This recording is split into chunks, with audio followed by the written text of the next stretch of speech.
Nobody knew the pregnant woman in seat 12A was a fighter pilot. Nobody knew her call sign was Phantom 1. In 2 hours, both pilots would collapse. Both engines would die. F-16 fighters would be called to escort the falling plane. And 300 passengers would depend on one woman's secret to survive. Before you watch full story, comment below from which country are you watching. Don't forget to subscribe for more amazing stories. Sarah Mitchell put her hand on her round belly as she walked slowly through the airport. She was 8 months pregnant. Everything was harder now. Walking, sitting, even breathing. Gate 23, please, she told herself quietly. Just get to gate 23. People moved around her quickly. Business travelers with laptops, families with children. Everyone was in a hurry. But Sarah moved slowly and carefully. She finally reached her gate. The sign said, Flight 447 to Los Angeles. Boarding soon. Sarah sat down in a chair near the window. She watched the big airplane outside. It was a Boeing 777.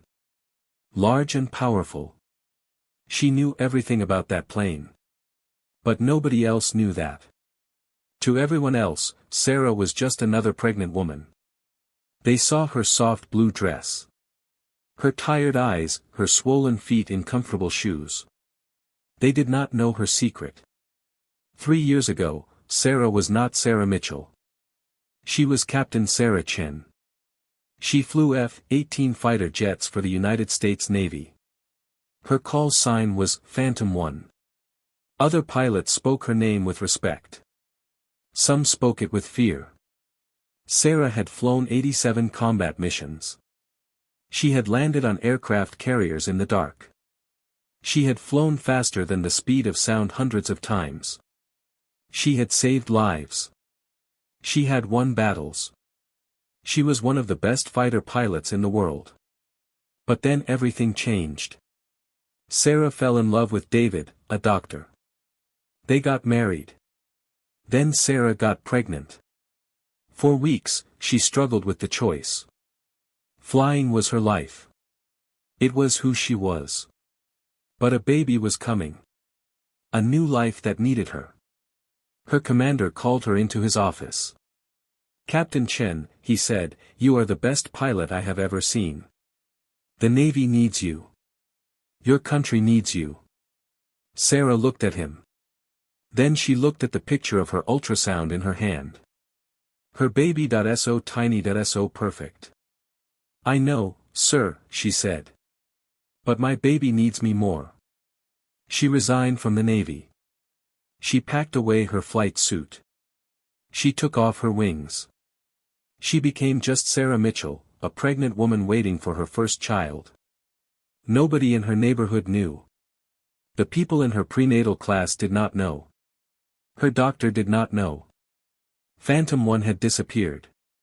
Now boarding Flight 447 to Los Angeles, the gate agent announced. Sarah stood up slowly.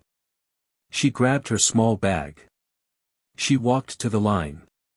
A gate agent smiled at her. Oh my! When is your baby due?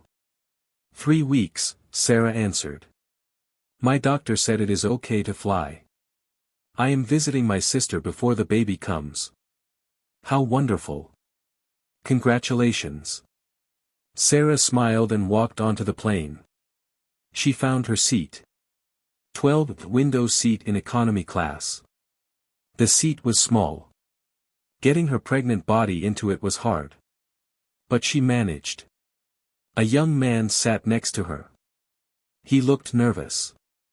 First time flying? Sarah asked kindly. Yes, he said. Is it scary? No, Sarah said gently. Flying is very safe. These pilots are well trained.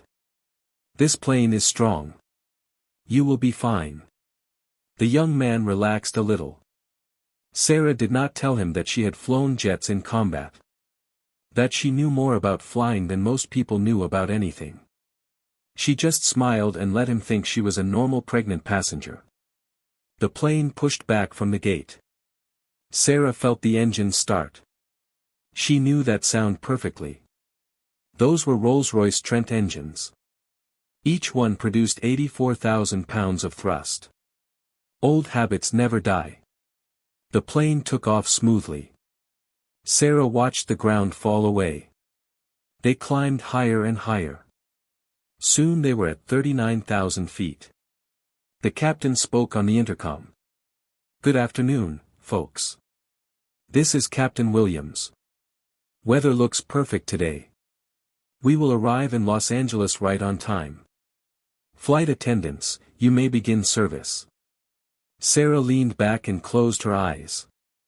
Her baby kicked inside her. She smiled and put her hand on her belly. "I know, little one," she whispered. "Mommy is tired too." Everything seemed normal. Everything seemed safe. But in 2 hours, everything would change. Sarah woke up when the drink cart bumped her elbow. "Would you like something to drink?" the flight attendant asked. "Apple juice, please," Sarah said. She drank the juice slowly. Her baby was moving a lot now. Very active. Sarah wondered if the baby could feel that they were flying. She looked out the window. Blue sky, white clouds, beautiful. Then she heard it. The right engine sound changed. Just a little. Most people would never notice. But Sarah had over 5,000 hours of flight time. She knew what engines should sound like. This was wrong. Sarah sat up straight. She listened carefully. Yes. The engine was definitely wrong. The pitch was off. The rhythm was uneven. She waited. The pilots must have noticed too. They would handle it. But then the left engine also started sounding strange. Sarah's heart beat faster. Both engines having problems. That was very unusual. Very dangerous. She waited for the captain to make an announcement. Nothing. 5 minutes passed. 10 minutes. Still nothing. Then the plane suddenly shook. Hard. People gasped. Some screamed. Bags fell from the overhead bins. The plane dropped. Not smoothly. Violently. Like an elevator with broken cables. Sarah grabbed her armrests. Her training took over. She stayed calm. She watched. She listened. The oxygen masks dropped from the ceiling. Yellow masks on long tubes. They swung back and forth. "Put on your masks." Sarah shouted. Her voice was strong. Commanding. Not the voice of a scared passenger. She grabbed her own mask and put it on properly. Then she helped the young man next to her. His hands were shaking too much. "Breathe normally," she told him. "You are okay. Just breathe." The plane stopped dropping. It leveled out at a lower altitude. Maybe 15,000 feet. Low enough that people could breathe without masks if they had to. But something was very wrong. The cabin was too quiet. No engine sound at all now. Both engines had failed. Sarah knew what that meant. The plane was gliding. They had maybe 20 minutes before they would fall from the sky. "Ladies and gentlemen," a flight attendant's shaky voice came over the intercom. "Please remain calm. Please keep your masks on. Please stay in your seats." Sarah could hear the fear in the woman's voice. Still no word from the pilots. Sarah pushed the call button. A flight attendant came quickly. She was young. Maybe 25 years old. Her face was white with fear. "What is happening?" Sarah asked quietly. "Why have not the pilots said anything?" The flight attendant leaned close. She whispered, "The cockpit is not responding. We knocked on the door. We called on the intercom. Nothing. We think both pilots are unconscious." Sarah felt cold. Both pilots unconscious, both engines dead. A plane full of people gliding toward the ground. Is anyone on this plane a pilot? The flight attendant asked desperately. She was looking around at all the passengers. Sarah thought about her baby. About the safe life she had chosen. About all the reasons she left the Navy. Then she thought about the 312 people on this plane. Mothers, fathers, children, old people, young people, all of them about to die. She had taken an oath once. To protect and serve. That oath did not end just because she resigned. I am a pilot, Sarah said clearly. The flight attendant stared at her. Her eyes moved from Sarah's face to her huge pregnant belly. But you are pregnant, she said. Being pregnant does not mean I cannot fly, Sarah said firmly. I flew F-18 fighter jets for the United States Navy. I have over 5,000 flight hours. I have flown in combat. I can fly this plane. Take me to the cockpit right now. The flight attendant's mouth opened. Then closed. Then she nodded. Follow me, she said. Sarah unbuckled her seatbelt. She stood up. Her pregnant belly made everything harder. But she moved with purpose. People stared as she walked up the aisle. A pregnant woman going to the cockpit. It seemed crazy. But Sarah's whole body had changed. Her posture was different. She walked like a soldier now. Like a pilot. At the cockpit door, 2 flight attendants were trying to open it. They entered the emergency code. The door opened. Both pilots were slumped in their seats. Not moving. The cockpit was silent except for alarms. Beeping, flashing lights, red warnings everywhere. And no engine sound at all. The plane was falling from the sky in silence. Sarah moved fast. She squeezed into the captain's seat. Her pregnant belly made it very tight. But she fit. She put on the captain's headset. She looked at the instruments. Altitude, 14,200 feet and dropping. Airspeed, 280 knots and slowing. Both engines, failed. Fuel, good pressure, but engines would not start. Time until ground impact, approximately 18 minutes. Sarah's hands moved across the controls. Different from a fighter jet, but similar enough. The basics were the same. She checked the pilots. Both were breathing. Both had pulses. They were alive but unconscious. Get them oxygen, she told a flight attendant. And get me the emergency checklist. Sarah grabbed the radio. Mayday, mayday, mayday. This is Flight 447. We have a double engine failure. Both pilots are unconscious. Passenger with military flight experience has taken control. We are at 14,000 feet and descending. Request immediate assistance. The response was instant. Flight 447, this is Denver Center. We copy your mayday. What is your current position? Sarah read the navigation display. Denver Center, we are 47 miles northwest of Colorado Springs. Rate of descent is 800 feet per minute. At this rate, we have about 17 minutes until we hit the ground. Understood, 447. What are your qualifications? I am a former Navy fighter pilot. I flew F-18s. I have 5,000 hours including carrier landings and combat missions. But I have never flown a Boeing 777 before. I need help. There was a pause. 447, stay calm. We are getting you help right now. Can you try to restart the engines? Sarah was already doing the engine restart checklist. She had found it in the quick reference handbook. Attempting engine restart now, she said. She followed the procedures. Fuel pumps, check. Ignition, on. Starters, engaged. Nothing. She tried again. Still nothing. Denver Center, engines will not restart. Something is blocking fuel flow, or we have a systems failure I cannot see. The baby kicked inside her. Hard. Like it knew something was wrong. It is okay, baby, Sarah whispered. Mommy is going to get us down. A new voice came on the radio. Older, calmer, Flight 447, this is Captain Reynolds.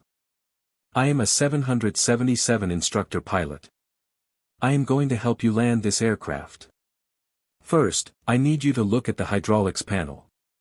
Tell me what you see. Sarah found the panel. I see 3 hydraulic systems. All showing pressure, but system 2 is in amber. Good. That means you have flight controls.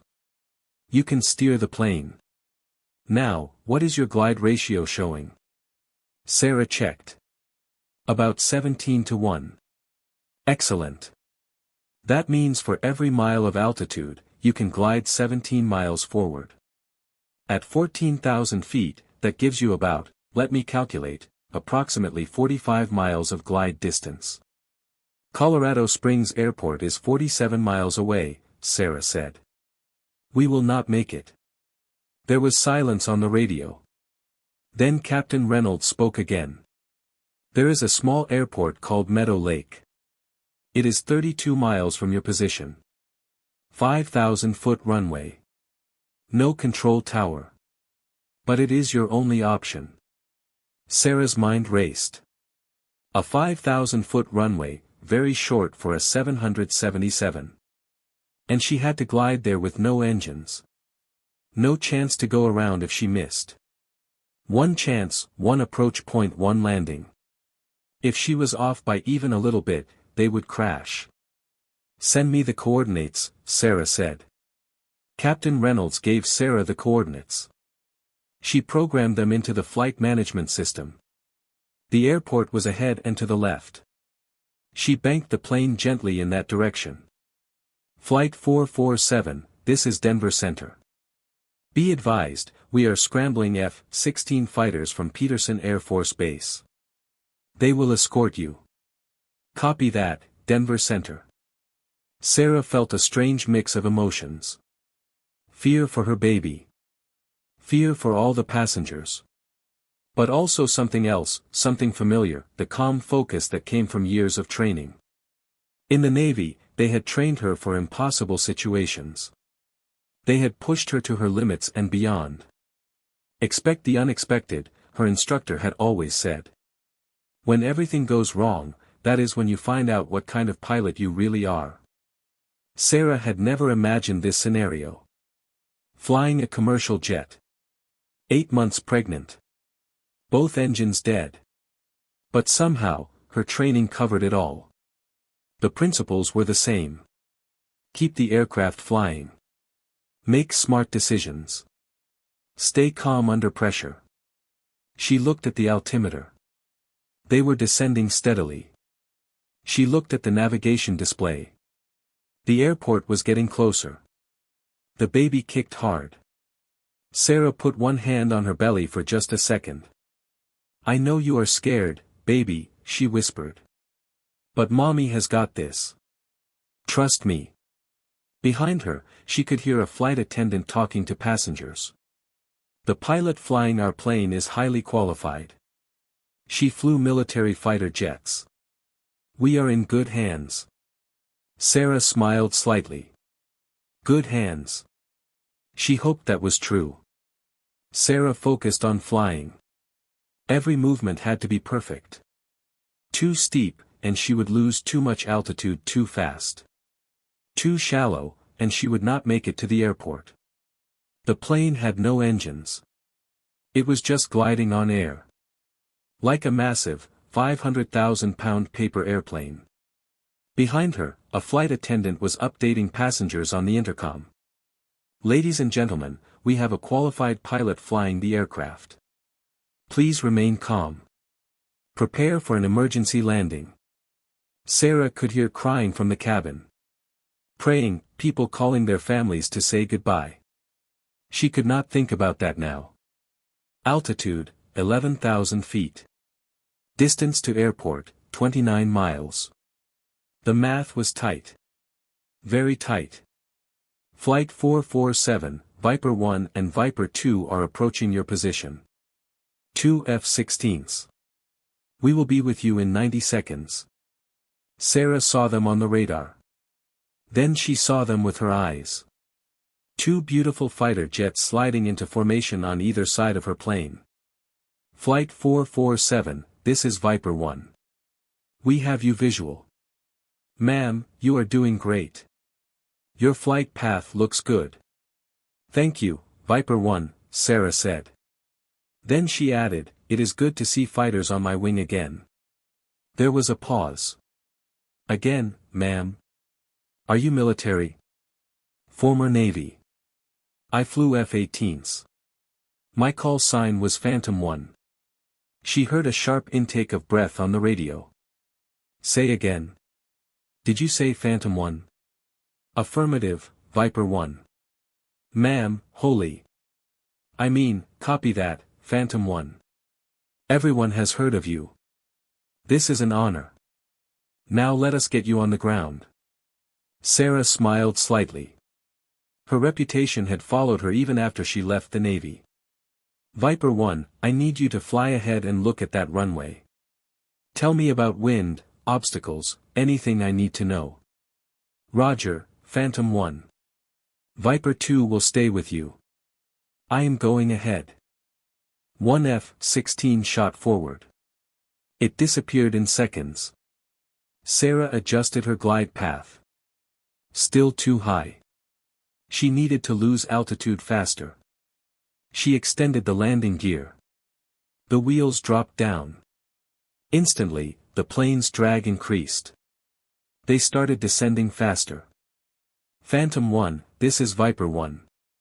I am over Meadow Lake Airport. Runway is 5,000 feet, pointing north-south. Wind is calm, maybe 5 knots from the west. No obstacles. But ma'am, that runway is very short for your aircraft.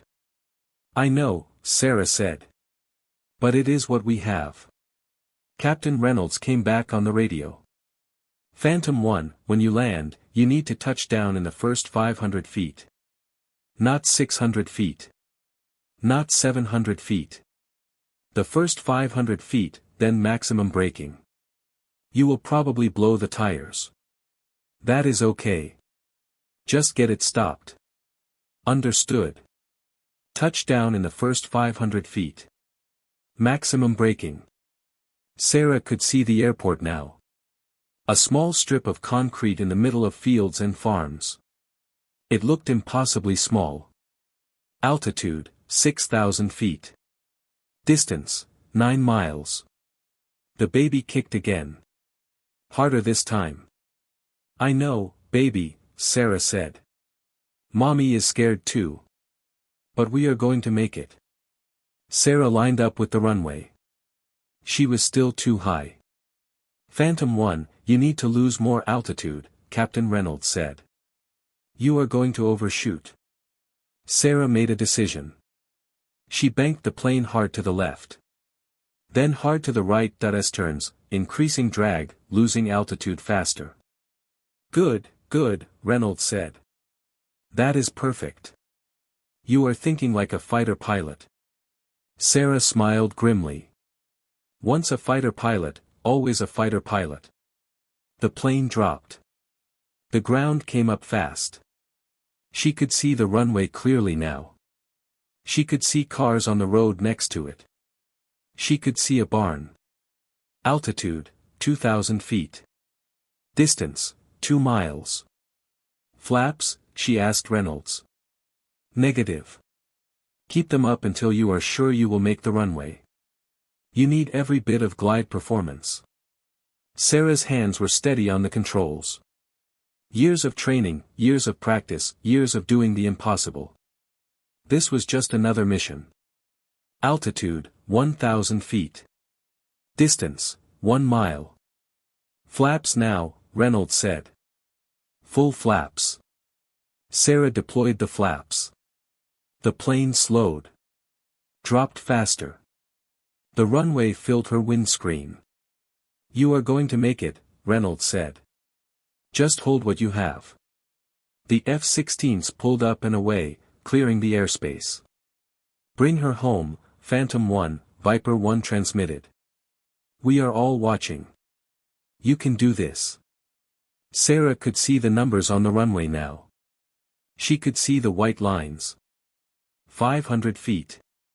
She flared the nose up slightly. Not too much. Just enough. The main wheels touched the runway. Hard. Not gentle. But solid contact. She deployed the spoilers. Applied maximum braking. The tires screamed. Smoke poured from the wheels. The end of the runway was coming fast. Too fast. They were not slowing down enough. Sarah pressed the brakes harder. The anti-skid system was working, but they were still going too fast. The end of the runway was 500 feet away. 400 feet. 300 feet. The tires blew. Both main gear tires exploded from the heat and pressure. But the plane slowed. 200 feet from the end. 100 feet. 50 feet. The plane stopped. Sarah sat in the captain's seat, hands still on the controls, breathing hard. They had stopped with less than 30 feet of runway left.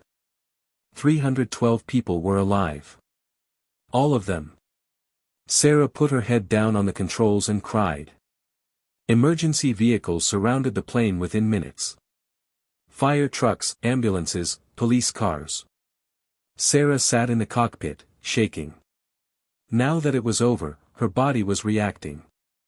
Adrenaline was draining away. She felt every ache. Every pain. The baby was moving frantically inside her.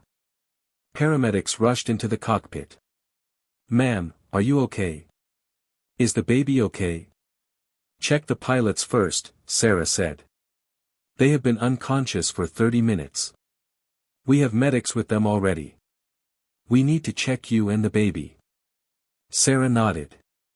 The paramedic put a fetal heart monitor on her belly.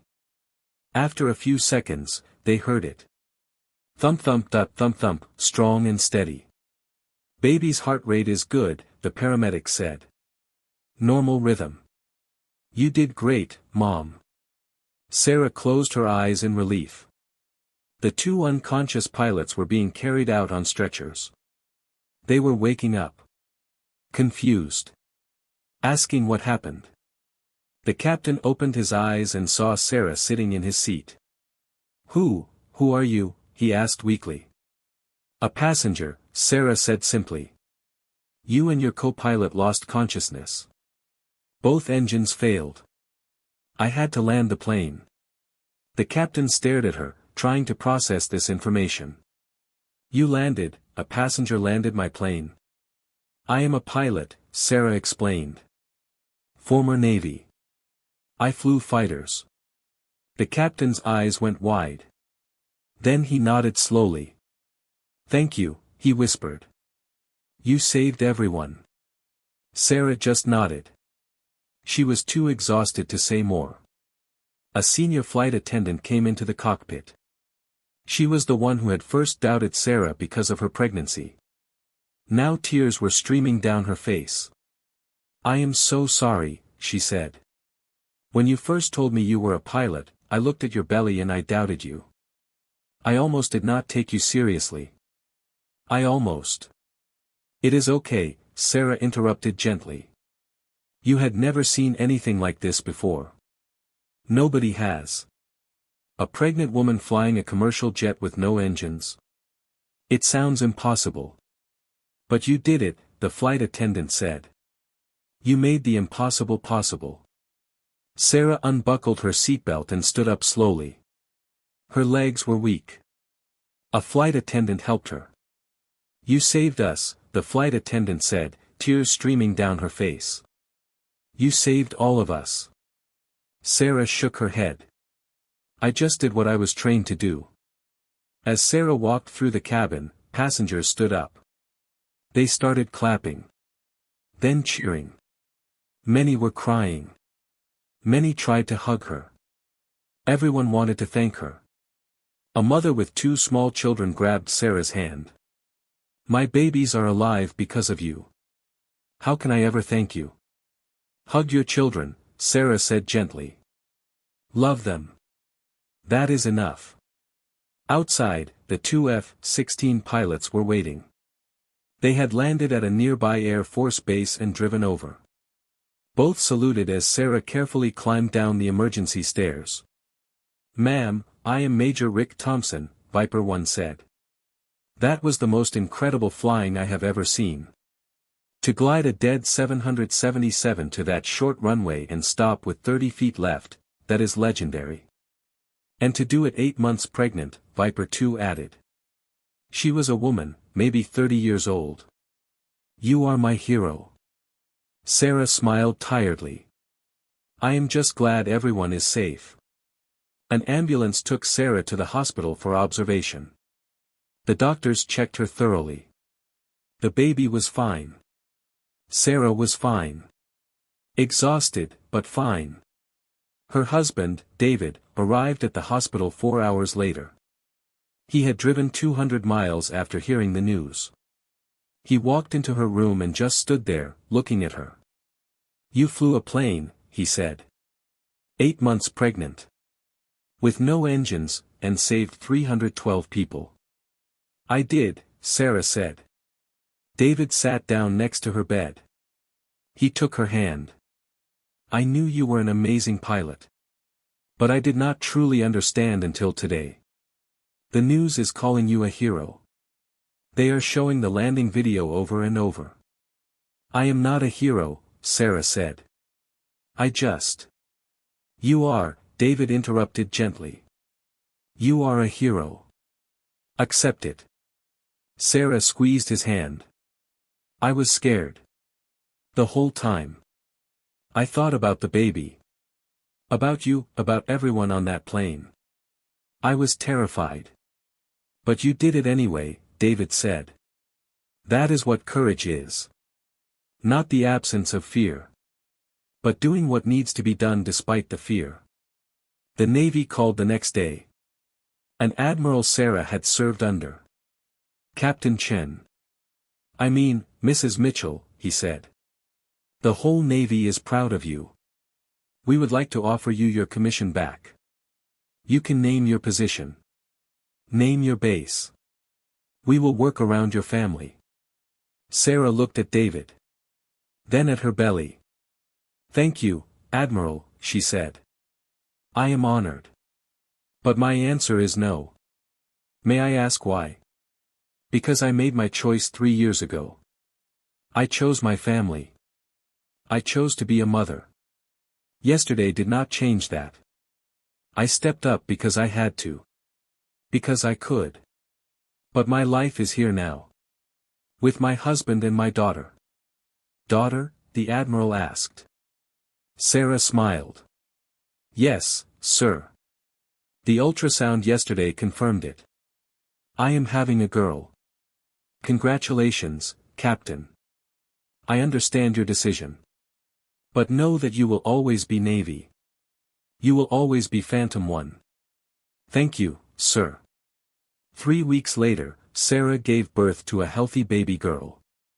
They named her Hope. The story of Flight 447 became national news.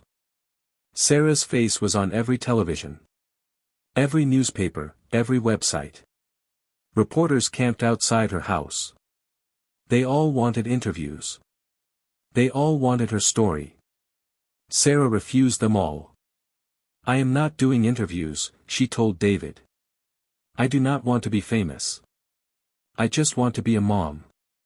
But one interview she did agree to.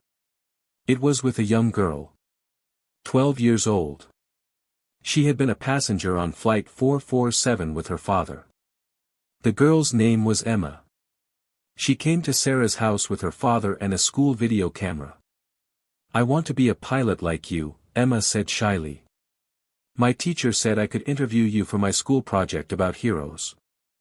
Sarah looked at this young girl. Bright eyes, full of dreams. Okay, Sarah said. I will do your interview. They sat in Sarah's living room. Baby Hope was sleeping in Sarah's arms. How did you learn to fly? Emma asked. I started taking flying lessons when I was 16, Sarah said. I worked 3 jobs to pay for them. I studied every book about aviation. I practiced every day. When I was 18, I joined the Navy. They trained me to fly fighter jets. Was it hard? Being a woman pilot? Sarah nodded. Yes. Very hard. Some people did not think women should fly fighters. They said I was not strong enough. Not smart enough. Not brave enough. But you proved them wrong. I did not prove them wrong to change their minds, Sarah said. I proved them wrong to prove to myself that I could do it. Do you miss flying? Emma asked. Sarah looked down at her baby. Then at the young girl in front of her. Sometimes, she said honestly. I loved flying. I loved the freedom. The speed, the challenge. But now I love this more. Being a mother is harder than flying fighters. It requires more courage. More patience. More love. But you flew the plane when no one else could, Emma said. You saved everyone. Including me and my dad. You are a hero. Sarah smiled. I did what I was trained to do. What I was able to do. If there had been another pilot on that plane, they would have done the same thing. But there was not another pilot, Emma's father said quietly from the corner. There was only you. You could have stayed in your seat. You were pregnant. No one would have blamed you. But you did not. You stood up. You took control. You saved us all. Sarah felt tears in her eyes. I took an oath once. To protect and serve. That oath does not end just because I retire. Just because I become a mother. It is part of who I am. Emma leaned forward. When I grow up, I want to be like you. A pilot and a hero. Then study hard, Sarah said. Practice every day. Never give up. Never let anyone tell you that you cannot do something because you are a girl. Work twice as hard. Be twice as good. And remember, being a hero is not about flying planes or saving people. It is about doing the right thing when it matters. That can be in the sky. Or in a classroom. Or at home with your family. After Emma and her father left, Sarah sat with David on the couch. Baby Hope was awake now, looking at them with big eyes. That girl will be a pilot someday, David said. I know, Sarah said. And your daughter might be too. Sarah looked down at Hope. Maybe. Or maybe she will be a doctor like you. Or a teacher. Or an artist. Whatever she wants to be, she will have her mother's courage and determination. David kissed Sarah's forehead. Phantom 1. Not anymore, Sarah said. Now I am just Sarah. Wife, mother, that is enough. But even as she said it, she knew it was not quite true. She would always be Phantom 1. That part of her did not disappear. It was still there. Waiting. Ready. She had proven that on Flight 447. Heroes do not stop being heroes. They just choose different battles. Different missions, different ways to serve. Sarah looked out the window. The sky was clear and blue. Beautiful. Somewhere up there, pilots were flying. Doing their missions, serving their country. Sarah had done that. For many years. Now she was doing something else equally important. Equally challenging, equally worthy. She was raising the next generation. And that was its own kind of flying. Sarah stood at the airport, watching planes take off and land. Next to her was Hope, now 10 years old. Mom, tell me again about the day you saved those people, Hope said. Sarah smiled. She had told this story many times. But she never got tired of it. I was pregnant with you, Sarah said. Big and round. I was on a plane going to see Grandma. Both pilots became unconscious. Both engines failed. The plane was falling from the sky. And you flew it, Hope said with pride. I did. I glided that plane 32 miles with no engines. I landed on a short runway. We stopped with only 30 feet to spare. Because you were Phantom 1. Yes. Because I was Phantom 1.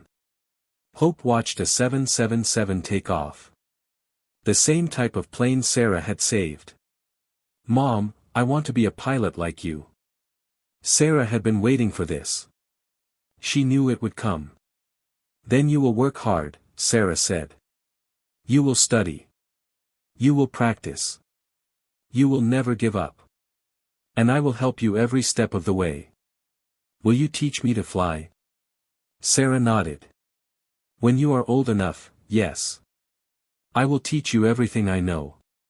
And will I be as good as you? Sarah knelt down and looked into her daughter's eyes. You will be better than me. Because you will stand on my shoulders. You will learn from my mistakes. You will have opportunities one never had. I want to be a hero like you. Then be kind, Sarah said. Be brave. Be honest. Help people when they need it. That is what heroes do. Not just in the sky. Everywhere, every day. They watched another plane take off. Climbing higher and higher until it disappeared into the clouds. Come on, Sarah said. Let us go home. Dad is making dinner. As they walked to the car, Hope held her mother's hand. Mom, I am glad you were on that plane. I am glad you saved those people. Me too, baby. Me too. Sarah looked up at the sky one more time. Clear and endless, full of possibilities. She had been Phantom 1. She had served her country. She had saved lives. But her greatest accomplishment was walking beside her right now. Holding her hand, dreaming of flying. This was her legacy. Not the missions she flew. Not the battles she won. Not even the plane she saved. Her legacy was hope. And that was more than enough. As they reached the car, Hope stopped and looked back at the airport one more time. Mom, do you ever miss it? Flying the fighter jets? Going fast? Sarah thought about it honestly. Sometimes, she admitted. I miss the speed. The freedom, the feeling of pushing myself to the limit. But you know what I do not miss? What? Being away from you and Dad, missing birthdays, missing bedtime stories, missing the little moments that make life special. Sarah opened the car door. Flying fighters was exciting. But being your mom is the greatest adventure of my life. Hope climbed into the back seat. Even greater than saving Flight 447. Sarah started the car and smiled at her daughter in the rearview mirror. Especially greater than that, because that was one day. One moment. But being your mom. That is every day. Every moment, forever. I love you, Mom. I love you too, baby. More than the sky, more than flying, more than anything. As they drove home, Sarah thought about that day 10 years ago. The fear, the pressure, the impossible choice between her baby and 312 lives. She had saved everyone that day. Including herself.